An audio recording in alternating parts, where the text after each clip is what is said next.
উপজেলা নির্বাচন প্রভাবমুক্ত রাখার চেষ্টা বিফলেই যাচ্ছে বলা চলে।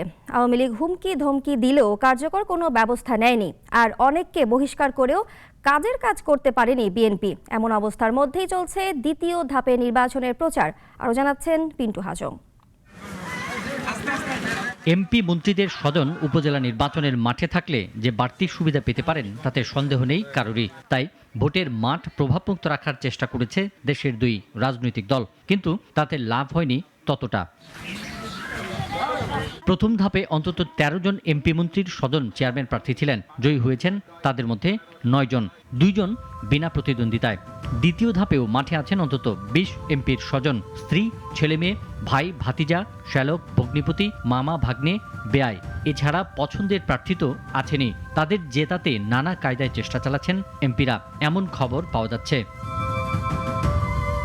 আওয়ামী লীগ স্বজনপ্রীতি ঢাকতে বা এড়াতে না পারলেও বিএনপি নির্বাচনী নীতি নিয়ে খানিকটা কঠোর। তৃতীয় ধাপে নির্বাচনে অংশ নেওয়া ৫১ জনকে একযোগে বহিষ্কার করেছে দলটি। আগের ২ ধাপে বহিষ্কার করা হয় ১৪১ জনকে। সব মিলে এবারের ষষ্ঠ উপজেলা পরিষদ নির্বাচনে এখন পর্যন্ত ১৯২ নেতাকে বহিষ্কার করল বিএনপি। তবে তাদের অনেকেই থাকছেন ভোটের মাঠে, জয়ও পাচ্ছেন।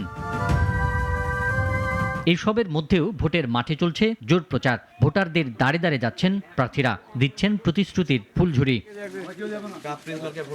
ঘটেছে হতাহতের ঘটনাও। গোপালগঞ্জে নির্বাচন পরবর্তী সহিংসতায় প্রাণ হারিয়েছেন একজন, প্রতিবাদে হয়েছে সড়ক অবরোধ। পিন্টু হাজং, নাগরিক। একমাত্র ওয়ালটন এসি দিচ্ছে ১ বছরের রিপ্লেসমেন্ট গ্যারান্টি এবং কম্প্রেসারের ১০ বছরের গ্যারান্টি।